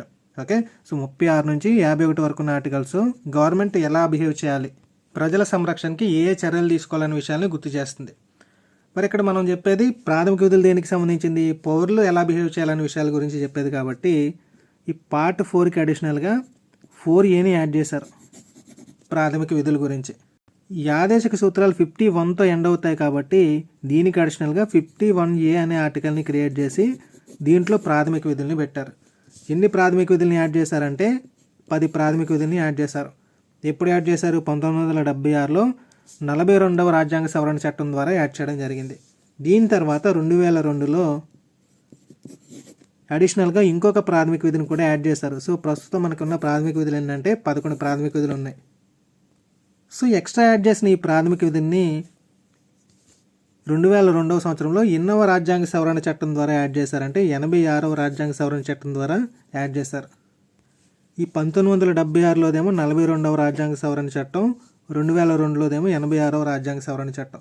సో 86వ రాజ్యాంగ సవరణ చట్టం ద్వారా 2002లో యాడ్ చేసిన ఈ ఎక్స్ట్రా ప్రాథమిక విధి దేనికి సంబంధించిందంటే 6 నుంచి 14 సంవత్సరాల పిల్లలకి ప్రాథమిక విద్యా అవకాశాన్ని కల్పించాలి. సో ఇలా కల్పించాల్సిన రెస్పాన్సిబిలిటీ ఎవరికి ఉంటుందంటే 4A దేనికి సంబంధించింది? ప్రజలకు సంబంధించింది. కాబట్టి వీళ్ళ సంరక్షకులు, ఈ బాలబాలికల సంరక్షకులు ఎవరైతే ఉన్నారో వాళ్ళకి ఈ రెస్పాన్సిబిలిటీ ఉంటుందని చెప్పి ఈ 11వ ప్రాథమిక విధి చెప్పడం జరిగింది. Okay, next question. 1947 అక్టోబర్ 31న పునఃసమావేశమైనప్పుడు భారత రాజ్యాంగ పరిషత్లోని మొత్తం సభ్యుల సంఖ్య ఎంత? సో ఇక్కడ కొంచెం కన్ఫ్యూజ్ అయ్యే అవకాశాలు ఎక్కువ ఉన్నాయి, జాగ్రత్తగా చూడండి. సో ఇనీషియల్గా భారత రాజ్యాంగ పరిషత్ని ఎప్పుడు ఎస్టాబ్లిష్ చేశారు? 1946లో. 1946లో ఎస్టాబ్లిష్ చేసినప్పుడు భారత రాజ్యాంగ పరిషత్ సభ్యుల సంఖ్య ఎంత అంటే 389, 389. వీళ్ళలో బ్రిటిష్ ఇండియా ప్రావిన్సెస్ నుంచి వచ్చిన వాళ్ళేమో 292 మంది, సంస్థానాల నుంచి వచ్చిన వాళ్ళేమో 93 మంది. నెక్స్ట్ చీఫ్ కమిషనర్స్ ఏమో 4 మెంబర్స్. సో టోటల్ ఎంత? 389. కానీ ఇక్కడ 1947 అంటే ఇండియా పాకిస్తాన్స్ డివైడ్ అయిపోయినప్పుడు ముస్లిం లీగ్ మెంబర్స్ అందరూ కూడా అటు సైడ్ వెళ్ళిపోయారు. సో ఈ టైంలో మన ఇండియా ప్రావిన్సెస్లో ఉన్న వాళ్ళు ఎంతమంది అంటే 229 మెంబర్సు, స్వదేశీ సంస్థానాల మెంబర్స్ ఎంతమంది అంటే 70 మెంబర్సు. సో టోటల్ ఎంతమంది అయ్యారంటే 299. సో 1947కి ఉన్న మెంబర్స్ ఎంతమంది అంటే 299. Option A correct. Next question. మనలాంటి క్యాబినెట్ ప్రభుత్వ వ్యవస్థ గల దేశాల్లో ప్రధానమంత్రిని ప్రైమస్ ఇంటర్ పారిస్గా అభివర్ణిస్తారు. దీని అర్థం ఏంటి? ముఖ్యుడు, సమానుడు, సమానుల్లో ప్రథముడు, సమానుల్లో చివరివాడు. సో ప్రైమస్ ఇంటర్ పారిస్ అనేది మనకి ఒక లాటిన్ వర్డ్. దీని మీనింగ్ ఏంటంటే ఫస్ట్ అమాంగ్ ఈక్వల్స్ అంటాం. సో ఫస్ట్ అమాంగ్ ఈక్వల్స్కి తెలుగు ట్రాన్స్లేషన్ ఏమని చెప్పొచ్చు అంటే సమానుల్లో ప్రథముడు అని చెప్పొచ్చు. ఓకే, సో క్యాబినెట్ ప్రభుత్వ వ్యవస్థ గల దేశాల్లో ప్రధానమంత్రిని ప్రైమస్ ఇంటర్ పారిస్ లేదా సమానుల్లో ప్రథముడని అభివర్ణించడం జరుగుతుంది. Next question. పార్లమెంట్ ఏ సభలో అయినా దాని కార్యకలాపాల్లో పాల్గొనే అవకాశం గల రాజ్యాంగపరమైన అధికారి ఎవరు? ప్రధాన ఎన్నికల commissioner, comptroller and auditor general of India, భారత ఉపాధ్యక్షుడు, attorney general of India. So ఇక్కడ కరెక్ట్ ఆన్సర్ ఏంటంటే అటార్నీ జనరల్ ఆఫ్ ఇండియా. మన భారత రాజ్యాంగంలో ఈ అటార్నీ జనరల్ ఆఫ్ ఇండియా గురించి చెప్పే ఆర్టికల్ ఏంటంటే ఆర్టికల్ 76. ఈ అటార్నీ జనరల్ ఆఫ్ ఇండియా భారతదేశపు అత్యున్నత న్యాయాధికారి అంటాం. దీన్ని నియమించేది ఎవరంటే రాష్ట్రపతి. ఆబ్వియస్లీ ఈయన్ని తొలగించే అధికారం కూడా ఎవరికి ఉంటుందంటే రాష్ట్రపతికి ఉంటుంది. ఓకే, సో రాష్ట్రపతి విశ్వాసం ఉన్నంత వరకు మాత్రమే ఈ అటార్నీ జనరల్ ఆఫ్ ఇండియా పదవిలో ఉంటారని చెప్పొచ్చు. సో ఈ అటార్నీ జనరల్ ఆఫ్ ఇండియా యొక్క డ్యూటీ ఏంటంటే భారత్కి ప్రధాన న్యాయ సలహాదారుగా ఈయన పనిచేస్తారు. సో న్యాయ సలహాదారుగా పనిచేస్తారు కాబట్టి ఈయనకి భారతదేశంలో అన్ని కోర్టులని సందర్శించే అధికారం ఉంటుంది. దీంతో పాటుగా పార్లమెంట్లో ఏ సభలో అయినా సరే దాని కార్యకలాపాల్లో పాల్గొనే అవకాశం ఉంటుంది. సో ఇక్కడ కార్యకలాపాల్లో పాల్గొనడం ఇన్ ద సెన్స్ ఏంటంటే ఈ పార్లమెంట్ ఉభయ సభల యొక్క చర్చల్లో పాల్గొనే అధికారం అని అర్థం. ఓకే, సో చర్చల్లో పాల్గొవచ్చు, నెక్స్ట్ ఉపన్యాసాలు ఇవ్వచ్చు, అంటే ప్రసంగించే అధికారం కూడా ఉంటుంది. వేరాజ్ ఇంతకుముందు మనం చెప్పుకున్నట్టుగా ఓటింగ్లో పాల్గొనే అధికారం మాత్రం ఉండదు. ఓకే, సో ఓటింగ్లో పాల్గొనే అధికారం ఎందుకు ఉండదు అంటే ఆబ్వియస్లీ ఈయన ఎలక్టెడ్ మెంబర్ కాదు కాబట్టి. ఇంతకుముందు కూడా ఈ విషయం మీద మనం డిస్కషన్ పెట్టుకున్నాం. అంటే పార్లమెంట్కి సంబంధించి ఏ సభలో అయినా సరే ఈయన చర్చల్లో పాల్గొనే అధికారం ఉంటుంది, ప్రసంగించే అధికారం ఉంటుంది, కానీ ఓటింగ్ అధికారం మాత్రం ఉండదు, మెంబర్ కాదు కాబట్టి. ఇంకొక విషయం ఏంటంటే ఈయనకి పార్లమెంట్ సభ్యుడికి ఉన్న అన్ని పర్క్స్, అన్ని ఇమ్యూనిటీస్, అంటే అన్ని రక్షణలు ఉంటాయి, ఒక్క ఓటింగ్ అధికారం తప్ప. Next question. శాసన నిర్మాణ ప్రక్రియని జరపడానికి 2 సభలు కలిసి సమావేశమైనప్పుడు దానికి క్రింది ఉన్నతాధికారి అధ్యక్షత వహించడం జరుగుతుంది. రాష్ట్రపతి, ఉపరాష్ట్రపతి, లోక్సభ స్పీకర్, పార్లమెంట్లోని సీనియర్ మోస్ట్ సభ్యుడు. దీనికి ఆన్సర్ ఏంటంటే లోక్సభ స్పీకర్. ఓకే, సో 2 సభలు కలిసి ఉభయ సభల సంయుక్త సమావేశం అనేది ఏ టైంలో జరుగుతుందంటే ఏదైనా ఒక బిల్ని ఒక సభ ఆమోదించి రెండవ సభ తిరస్కరించినప్పుడు జరుగుతుంది. సో ఇలా ఒక బిల్లు ఒక సభ ఆమోదించి రెండవ సభ తిరస్కరించినప్పుడు ఉభయ సభల సంయుక్త సమావేశాన్ని ఏర్పాటు చేయడం ఎవరు చేస్తారంటే రాష్ట్రపతి చేస్తారు. ఓకే, సో ఇలా ఉభయ సభల సంయుక్త సమావేశం ఏర్పాటు చేసే అధికారం ఎవరికి ఉంది అని అడిగితే రాష్ట్రపతి ఆన్సర్ అవుతుంది. మరి ఎవరు దీనికి అధ్యక్షత వహిస్తారు అంటే ఆన్సర్ ఏంటి? లోక్సభ స్పీకర్. ఏర్పాటు చేసేది రాష్ట్రపతి, అధ్యక్షత వహించేది లోక్సభ స్పీకర్. నెక్స్ట్ క్వశ్చన్ చూడండి. భారతదేశ ఆఖరి ఉప ప్రధాని ఎవరు? దేవీలాల్, ఎల్కే అద్వానీ, చవాన్, మొరార్జీ దేశాయ్. యాక్చువల్లీ ఇక్కడ మనం గుర్తుపెట్టుకోవాల్సిన విషయం ఏంటంటే ఈ ఉప ప్రధాని పదవి అనేది మనకి రాజ్యాంగబద్ధమైన పదవి కాదు. అంటే రాజ్యాంగంలో దీని గురించి ఏమీ మెన్షన్ చేయడం జరగలేదు. జనరల్గా ఈ ఉప ప్రధాని, ఉప ముఖ్యమంత్రి ఇలాంటి పదవులు ఎందుకు క్రియేట్ చేస్తారంటే జనాల్ని సంతృప్తిపరచడానికి. ఫర్ ఎగ్జాంపుల్ ఏమైనా సంకీర్ణ ప్రభుత్వాలు లేదా కూటమి ప్రభుత్వాలు ఎస్టాబ్లిష్ అయినప్పుడు, లేదంటే ఒకే పార్టీలో ఇద్దరు సీనియర్ లీడర్స్ ఉన్నప్పుడు వాళ్ళని కొంచెం కూల్ డౌన్ చేయడానికి ఇటువంటి పదవుల్లో నియమించడం జరుగుతుంది. ఇప్పటిదాకా మన భారతదేశానికి 7 మంది ఉప ప్రధానులు ఉన్నారు. ఫస్ట్ ఉప ప్రధాని ఎవరంటే సర్దార్ వల్లభాయ్ పటేల్. ఈయన నెహ్రూ గవర్నమెంట్ టైంలో 1947 నుంచి 50 వరకు ఉప ప్రధానిగా పనిచేయడం జరిగింది. నెక్స్ట్ మరి రీసెంట్ ఉప ప్రధాని ఎవరు అంటే 2002 నుంచి 2004 దాకా ఎల్కే అద్వానీ. ఈయన వాజ్పేయి గవర్నమెంట్లో ఉప ప్రధానిగా పనిచేశారు. ఈ 2004 తర్వాత ఈ ఉప ప్రధానిగా ఎవరు అపాయింట్మెంట్ అవ్వడం జరగలేదు. ఓకే, సో ఇప్పటిదాకా ఎంతమంది అని అడగవచ్చు? 7 మెంబర్స్. ఫస్ట్ మెంబర్ ఎవరంటే వల్లభాయ్ పటేల్, నెహ్రూ గవర్నమెంట్ టైంలో. లాస్ట్ పర్సన్ లేదా 7th పర్సన్ ఎవరంటే ఎల్కే అద్వానీ, వాజ్పేయి గవర్నమెంట్ టైంలో. Next question. భారత రాజ్యాంగంలో ఏ ఆర్టికల్ ద్వారా సుప్రీంకోర్టు సలహా పరిధిని కలిగి ఉంది? చాలామందికి ఆన్సర్ తెలిసే ఉంటుంది దీనికి. ఫస్ట్ ఆఫ్ ఆల్ సుప్రీంకోర్టు సలహా పరిధి అంటే సుప్రీంకోర్టు ఎవరికి సలహాలు ఇస్తుందంటే రాష్ట్రపతికి ఇస్తుంది. సో రాష్ట్రపతికి సలహాలు ఇచ్చే అధికారం ఉంది కదా అని చెప్పి రాష్ట్రపతి యొక్క ప్రతి నిర్ణయంలోనూ కూడా సుప్రీంకోర్టు ఇన్వాల్వ్ అయిపోవడం జరగదు. రాష్ట్రపతి అడుగుతాడు, అడిగినప్పుడు మాత్రమే సుప్రీంకోర్టు సలహాలను ఇవ్వడం జరుగుతుంది. అంటే ఫలానా విషయంలో నాకు డౌట్ ఉంది, ఆ డౌట్ మీరు క్లారిఫై చేయగలరా అని. ఎస్పెషల్లీ రాజ్యాంగం మీద ఏమైనా డౌట్స్ ఉంటే రాష్ట్రపతి సుప్రీంకోర్టు యొక్క సలహాలు తీసుకోవడం జరుగుతుంది. ఏ ఆర్టికల్ని బేస్ చేసుకుని అంటే ఆర్టికల్ 143. సింపుల్గా 143 అని కూడా గుర్తుపెట్టుకుంటారు చాలామంది. అంటే రాష్ట్రపతి సుప్రీంకోర్టుకు రాసే ప్రేమ లేఖ అన్నట్టు గుర్తుపెట్టుకుంటారు. సో ఏం చెప్తుంది ఆర్టికల్ 143 అంటే రాష్ట్రపతి సుప్రీంకోర్టు యొక్క న్యాయ సలహాల్ని కోరవచ్చు అని చెప్తారు. మరి ఆర్టికల్ 141 దేని గురించి చెప్తుందంటే సుప్రీంకోర్టు యొక్క తీర్పుల్ని కింది కోర్టులో తప్పనిసరిగా పాటించాలని చెప్తుంది. ఓకే, సో ఆర్టికల్ 141 ఏం చెప్తుంది? సుప్రీంకోర్టు యొక్క తీర్పులు అన్న వాటిలో అండర్లైన్ చేసుకోండి, ఈ తీర్పుల్ని కింది కోర్టులో పాటించాలని చెప్తుంది. మరి ఆర్టికల్ 142 ఏం చెప్తుందంటే సుప్రీంకోర్టు ఉత్తర్వుల్ని కంపల్సరీ పాటించాలని చెప్తుంది. 141 ఏమో తీర్పుల గురించి, 142 ఏమో ఆర్డర్స్, ఉత్తర్వుల గురించి. వేరే 144 ఆర్టికల్ దేని గురించి చెప్తుందంటే ఈ సుప్రీంకోర్టు తీర్పులు అమలు చేయడంలో గవర్నమెంట్ ఆఫీసర్స్ అందరూ కూడా సహకరించాలని చెప్తుంది. Next question. ఇండియాలో పార్లమెంట్ సమావేశాలు ఏ రకం? యాక్చువల్లీ రకరకాలు ఉంటాయి మనకి. బడ్జెట్ సమావేశం, వర్షాకాల సమావేశం, శీతాకాల సమావేశం. ఇట్లా బడ్జెట్ సమావేశం అనేది 4 months జరుగుతుంది. ఫిబ్రవరి, మార్చ్, ఏప్రిల్, మే. ఎప్పటి నుంచి ఎప్పటి వరకు? ఫిబ్రవరి నుంచి మే వరకు జరుగుతాయి బడ్జెట్ సమావేశాలు, 4 నెలలు. నెక్స్ట్ వర్షాకాల సమావేశాలు 3 నెలలు జరుగుతాయి. July, August, September. జూలై నుంచి సెప్టెంబర్ వరకు. నెక్స్ట్ వచ్చి శీతాకాల సమావేశాలు 2 నెలలు జరుగుతాయి. ఏంటా 2 నెలలు అంటే November, December. Okay, so budget సమావేశాలు 4 నెలలు, వర్షాకాల సమావేశాలు 3 నెలలు, శీతాకాల సమావేశాలు 2 నెలలు. ఇవి కాకుండా ఏమైనా ఎమర్జెన్సీ సిచ్యువేషన్స్ వచ్చినప్పుడు ప్రత్యేక సమావేశాలు కూడా జరుగుతాయి. కాకపోతే దీనికి రాష్ట్రపతి కేంద్ర మంత్రివర్గ సలహా మేరకు 14 days ముందు ఇన్ఫామ్ చేయాల్సి ఉంటుంది. Notice period 14 days. Okay, so ఇండియాలో పార్లమెంట్ సమావేశాలు ఏ రకం అంటే అన్ని రకాలు. 5 is the answer. Next, supreme court సమావేశాలు న్యూఢిల్లీలో జరుగుతాయి, కానీ ఇతర ప్రదేశంలో జరగాలంటే ఎవరు పర్మిషన్ తీసుకోవాలి? సుప్రీంకోర్టు జడ్జీల్లో మెజారిటీ నిర్ణయిస్తే రాష్ట్రపతి ఆమోదం, పార్లమెంట్ ఆమోదం, ఒక రాష్ట్ర శాసనసభ కోరికపై.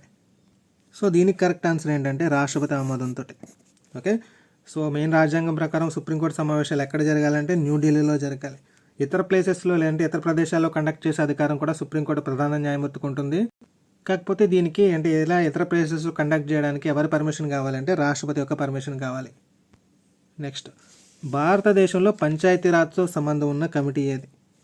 LM Singhvi committee, GVK Rao committee, Balwant Rai Mehta committee, పైవన్నీ.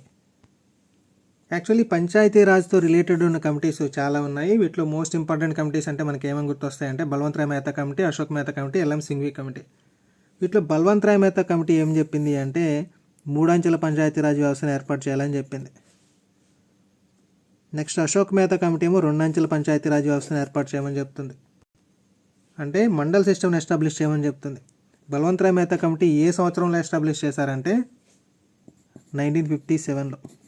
ఓకే, సో బల్వంత్ రాయ్ మెహతా కమిటీని నియమించిన 20 సంవత్సరాల తర్వాత అంటే 1957కి 20 సంవత్సరాలు అంటే 1977లో అశోక్ మెహతా కమిటీ వచ్చింది. Okay, so Balwant Rai Mehta committee ఏమో 3 అంచెల పంచాయతీరాజ్ వ్యవస్థ, అశోక్ మెహతా కమిటీ ఏమో 2 అంచెల వ్యవస్థ. ఇక్కడి వరకు క్లియర్ కదా. నెక్స్ట్, జీవీకే రావు కమిటీ ఏమో 1985లో ఎస్టాబ్లిష్ చేయడం జరిగింది. ఈ జీవీకే రావు కమిటీ ఏం చెప్తుందంటే జిల్లా పరిషత్ల ఎస్టాబ్లిష్మెంట్ గురించి, నెక్స్ట్ డిస్ట్రిక్ట్ డెవలప్మెంట్ ఆఫీసర్స్ని నియమించాలని చెప్తుంది. ఓకే, సో ఇదంతా ఇంపార్టెంట్ కమిటీ కాదు, కాకపోతే పంచాయతీరాజ్తో రిలేటెడ్ అని గుర్తుపెట్టుకోవాలి. నెక్స్ట్ వచ్చేసి ఎల్ఎం సింఘ్వి కమిటీ. ఈ ఎల్ఎం సింఘ్వి కమిటీని ఏ సంవత్సరంలో ఎస్టాబ్లిష్ చేశారంటే 1986. మొత్తం అన్ని కమిటీస్ కన్నా ఎక్కువ ఇంపార్టెంట్ కమిటీ అని చెప్పొచ్చు ఎల్ఎం సింఘ్వి కమిటీ అనేది. ఎందుకంటే ఇది ఏం చెప్పింది, ఈ పంచాయతీ సంస్థలకి రాజ్యాంగబద్ధ హోదా కల్పించాలని చెప్పింది. ఓకే, సో పంచాయతీలకు రాజ్యాంగబద్ధ హోదా కల్పించాలని సిఫార్సు చేసిన కమిటీ ఏంటంటే ఎల్ఎం సింఘ్వి కమిటీ. దీన్ని ఎప్పుడు ఏర్పాటు చేశారంటే 1986. సో ఈ కమిటీ రికమెండేషన్స్ ఆధారంగానే మనకి ఎన్నవ రాజ్యాంగ సవరణ చట్టం వచ్చిందంటే 73వ రాజ్యాంగ సవరణ చట్టం ద్వారా పంచాయతీలకి చట్టబద్ధత కల్పించడం జరిగింది. రాజ్యాంగబద్ధ హోదా కల్పించడం జరిగింది. ఏ సంవత్సరం అంటే 1992. సో ఫాలోడ్ బై దీనికి 76వ రాజ్యాంగ సవరణ చట్టం వచ్చింది. ఇది దేనికి సంబంధించిందంటే మున్సిపాలిటీలకు సంబంధించింది. ఓకే, సో 73వ రాజ్యాంగ సవరణ చట్టం ఏమో పంచాయతీలది, 74వ రాజ్యాంగ సవరణ చట్టం ఏమో మున్సిపాలిటీలది. ఏ కమిటీ రికమెండేషన్స్ ఆధారంగా? LM Singhvi committee. సో ఇక్కడ ఆన్సర్ ఏంటి, పంచాయతీరాజ్తో సంబంధం ఉన్న కమిటీ ఏదంటే ఎల్ఎం సింఘ్వి కమిటీకి సంబంధం ఉంది, జీవీకే రావు కమిటీకి సంబంధం ఉంది, బల్వంత్ రాయ్ మెహతా కమిటీకి కూడా సంబంధం ఉంది. So all the above is the answer. Next question, రాష్ట్రపతి ఉపరాష్ట్రపతి కానీ లభ్యం కానప్పుడు రాష్ట్రపతిగా ఎవరు వ్యవహరిస్తారు? భారత ప్రధాన న్యాయమూర్తి, భారత ఎన్నికల అధికారి, ప్రధానమంత్రి, attorney general of India. Actually దీని గురించి మనం ఫస్ట్ క్వశ్చన్లోనే డిస్కస్ చేసుకున్నాం. ఉపరాష్ట్రపతి తర్వాత నెక్స్ట్ ఇంపార్టెంట్ హోదా ఎవరికి ఇచ్చాం మనం? భారత ప్రధాన న్యాయమూర్తికి. గుర్తుంది కదా, రాష్ట్రపతి రాజీనామా చేసే టైంలో డిస్కస్ చేసుకున్నాం. ఓకే, సో ఇన్ జనరల్గా రాష్ట్రపతి పదవి ఖాళీ అయినప్పుడు, రాష్ట్రపతి పదవి ఖాళీ అవ్వడం అంటే రాజీనామా కానీ, మహాభియోగ తీర్మానం కానీ, మరణం కానీ, ఇతరత్ర హెల్త్ రీజన్స్ కానీ, ఇటువంటి కారణాల వల్ల రాష్ట్రపతి పదవి ఖాళీ అయినప్పుడు ఉపరాష్ట్రపతి రాష్ట్రపతి యొక్క విధులన్నింటినీ కూడా నిర్వర్తించడం జరుగుతుంది. ఓకే, సో ఉపరాష్ట్రపతి యొక్క మెయిన్ డ్యూటీ ఏంటి జనరల్గా అంటే రాజ్యసభ యొక్క ఎక్స్ అఫీషియో చైర్మన్గా ఉంటారు. రాష్ట్రపతి లేని టైంలో రాష్ట్రపతిగా వ్యవహరిస్తారు, తాత్కాలిక రాష్ట్రపతిగా అనొచ్చు. ఇన్ కేసు ఈ ఉపరాష్ట్రపతి పదవి కూడా ఖాళీ అయిపోయింది అనుకోండి, అంటే రాష్ట్రపతి లేరు, ఉపరాష్ట్రపతి లేరు, అటువంటి సిచ్యువేషన్స్లో భారత ప్రధాన న్యాయమూర్తి రాష్ట్రపతి యొక్క విధుల్ని నిర్వర్తించడం జరుగుతుంది. ఇలా కూడా జరుగుతుందా అని అడగచ్చు. యాక్చువల్లీ జరిగింది. ఎప్పుడంటే 1969లో. ఆ టైంలో మన రాష్ట్రపతి ఎవరంటే జాకిర్ హుస్సేన్. ఈయన మరణించడం జరిగింది. ఓకే, సో జాకిర్ హుస్సేన్ గారు పదవిలో ఉండగానే మరణించారు. సో ఆ టైంలో ఉపరాష్ట్రపతి ఎవరంటే వివి గిరి. సో ఆబ్వియస్లీ ఉపరాష్ట్రపతి ఏం చేశారు, రాష్ట్రపతి యొక్క బాధ్యతల్ని నిర్వర్తించడం స్టార్ట్ చేశారు. ఓకే, సో ఈయన ఉపరాష్ట్రపతి హోదాలో రాష్ట్రపతిగా పనిచేస్తున్నారు, అంటే తాత్కాలికంగా రాష్ట్రపతి యొక్క విధులను నిర్వర్తిస్తున్నారు. సో సింపుల్గా చెప్పాలంటే ఈయన ఉపరాష్ట్రపతి వివి గిరి అంటాం కానీ రాష్ట్రపతి వివి గిరి అన్నాం కదా. సో అది ఈయనకి నచ్చలేదు. సో ఈయన ఏం చేశారంటే నెక్స్ట్ జరిగే రాష్ట్రపతి ఎలక్షన్స్లో పాల్గొందామని డిసైడ్ అయ్యారు. కానీ ఆల్రెడీ ఈయనకు ఉపరాష్ట్రపతి పదవి ఉంది కాబట్టి ఈ పదవికి రాజీనామా చేస్తారు, ఎందుకంటే రాష్ట్రపతి ఎలక్షన్స్లో పాల్గొనడానికి. సో టెక్నికల్లీ ఇప్పుడు 1969 టైంకి మనకి రాష్ట్రపతి లేరు, ఉపరాష్ట్రపతికి వివి గిరి రాజీనామా చేశారు కాబట్టి ఉపరాష్ట్రపతి కూడా లేరు. సో ఇక్కడ ఈ 2 పదవులు కూడా ఖాళీ అయిపోయాయి కాబట్టి ఆ టైంలో మన భారత ప్రధాన న్యాయమూర్తి ఎవరంటే మహ్మద్ హిదాయతుల్లా.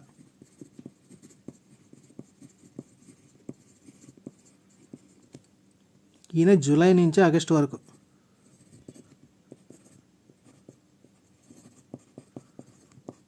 1969. ఇంకా ఎగ్జాక్ట్ డేట్ కూడా అడిగే అవకాశం ఉంది. 20th జూలై నుంచి 24th ఆగస్ట్ వరకు ఈయన తాత్కాలిక రాష్ట్రపతిగా పనిచేయడం జరిగింది. మహమ్మద్ హిదాయతుల్లా. ఈయన యాక్చువల్లీ ఎవరప్పుడు ఆ టైంలో అంటే భారత ప్రధాన న్యాయమూర్తి లేదా సుప్రీంకోర్టు ప్రధాన న్యాయమూర్తి. నెక్స్ట్ క్వశ్చన్, రాష్ట్రపతి పాలన ఉన్న రాష్ట్రంలో బడ్జెట్ను అమలు చేసే అధికారం ఎవరికి ఉంటుంది? రాజ్యసభ, లోక్సభ, గవర్నర్, రాష్ట్రపతి. సో రాష్ట్రపతి పాలన అనేది ఏ ఆర్టికల్ని బేస్ చేసుకుని విధిస్తారంటే ఆర్టికల్ 356. ఓకే, సో రాజ్యాంగంలోని 356 ఆర్టికల్ ఆధారంగా రాష్ట్రపతి పాలన విధించడం జరుగుతుంది. సో ఏదైనా ఒక రాష్ట్రంలో ఈ ఆర్టికల్ 356 ద్వారా రాష్ట్రపతి పాలన విధించినప్పుడు ఆ రాష్ట్రానికి సంబంధించిన కంప్లీట్ అధికారాలన్నీ కూడా ఇంక్లూడింగ్ గవర్నర్స్ అధికారాలతో సహా ఎవరి చేతిలోకి వెళ్ళిపోతాయి అంటే రాష్ట్రపతి చేతుల్లోకి వెళ్ళిపోతాయి. సో ఈ సిచ్యువేషన్లో రాష్ట్రపతి ఆ రాష్ట్రం యొక్క శాసనసభని రద్దు చేయొచ్చు లేదా సస్పెండ్ చేయొచ్చు. ఆ రాష్ట్ర శాసనసభకు సంబంధించిన అధికారాలన్నీ కూడా ఎవరి అండర్లోకి వెళ్ళిపోతాయంటే పార్లమెంట్ అండర్లోకి వెళ్ళిపోతాయి. సో రాష్ట్రపతి పాలన ఉన్న రాష్ట్రంలో బడ్జెట్ని అమలు చేసే అధికారం ఎవరికి ఉంటుందంటే ఆబ్వియస్లీ రాష్ట్రపతిగా ఉంటుంది.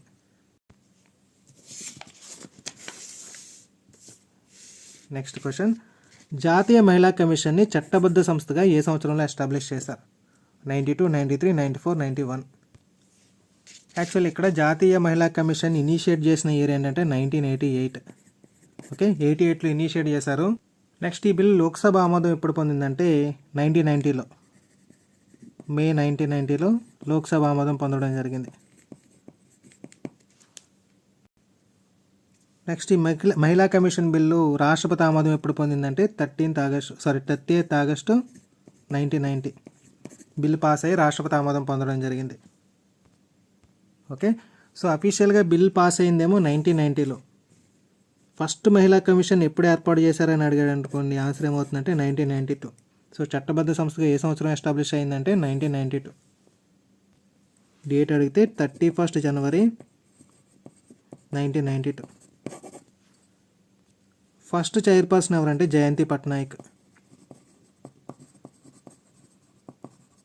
ఓకే, సో బిల్ అఫీషియల్గా పాస్ అయిందేమో 1990, అఫీషియల్గా సంస్థను ఎస్టాబ్లిష్ చేసిందేమో 1992. ఫస్ట్ హెడ్ ఎవరంటే జయంతి పట్నాయక్. నెక్స్ట్, భారత రాజ్యాంగంలోని ఏ అధికరణ మతపరమైన వ్యవహారాల నిర్వహణ స్వాతంత్రానికి హామీ ఇచ్చింది? సో ఇక్కడ మతపరమైన వ్యవహారాల నిర్వహణ అంటే మతపరమైన సంస్థలను ఏర్పాటు చేసుకోవడం, మీటింగ్స్ కండక్ట్ చేయడం, ఇలా ఏదైనా కావచ్చు. సో దీనికి సంబంధించిన ఆర్టికల్ ఏంటంటే ఆర్టికల్ 26. యాక్చువల్లీ ఈ ఆర్టికల్ నెంబర్స్ మీరు ఒకసారి చూసినట్టయితే ఈ మూడు ఒక కేటగిరీకి సంబంధించినవి, ఇదేమో సెపరేట్ కేటగిరీకి సంబంధించినవి. మన ప్రాథమిక హక్కుల్లో మత స్వాతంత్రపు హక్కుకు సంబంధించిన ఆర్టికల్స్ ఏమున్నాయంటే ఆర్టికల్ 25 నుంచి 28 వరకు ఉన్న ఆర్టికల్స్ మత స్వాతంత్రపు హక్కుకు సంబంధించినవి. మరి ఆర్టికల్ 24 దేని గురించి అంటే బాల కార్మిక వ్యవస్థకు సంబంధించింది.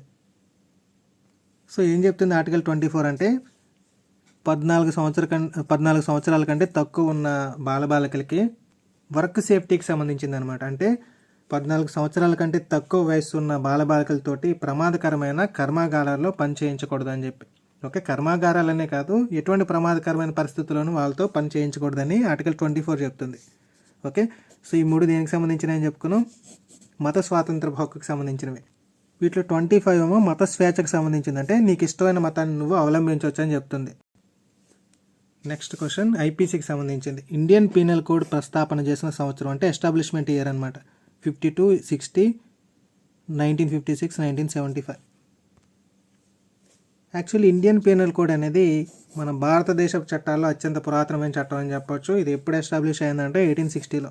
ఎప్పుడు లార్డ్ క్యానింగ్ వైస్రాయ్గా ఉన్నప్పుడు 1860 సంవత్సరంలో ఇండియన్ పీనల్ కోడ్ అనేది అమల్లోకి రావడం జరిగింది. యాక్చువల్లీ 1860కి ఇంకా చాలా ఇంపార్టెన్స్ ఉంది. మీకు ఎకానమీలో తీసుకుంటే మన ఫస్ట్ బడ్జెట్ ఇండియాకి సంబంధించి ఫస్ట్ బడ్జెట్ ఎప్పుడు ప్రవేశపెట్టారంటే 1860 సంవత్సరంలో 7th ఏప్రిల్ 1860 ఫస్ట్ బడ్జెట్ ప్రవేశపెట్టడం జరిగింది. అదేవిధంగా తొలిసారిగా మన దేశంలో ఆదాయపు పన్ను ప్రవేశపెట్టిన సంవత్సరం ఏదన్నా సరే ఆన్సర్ ఏంటి 1860. నెక్స్ట్ ఈ 1952 ఉన్న ఇంపార్టెన్స్ ఏంటంటే మన దేశంలో ఫస్ట్ టైం సాధారణ ఎన్నికలు జరిగిన సంవత్సరం ఏంటంటే 1852. నెక్స్ట్ 1975 ఇయర్ ఇంపార్టెన్స్ ఏంటంటే ఎమర్జెన్సీ విధించిన ఇయర్ ఇది. ఇంకా ఇక్కడ గుర్తుపెట్టుకోవాల్సిన విషయం ఏంటంటే ఇండియన్ పీనల్ కోడ్ని రీసెంట్గా రీప్లేస్ చేయడం జరిగింది. దేంతో రీప్లేస్ చేసామంటే బిఎన్ఎస్తో రీప్లేస్ చేసాం. ఐపీసీని దేంతో రీప్లేస్ చేసాం? బిఎన్ఎస్తో రీప్లేస్ చేయడం జరిగింది. భారతీయ న్యాయ సంహిత.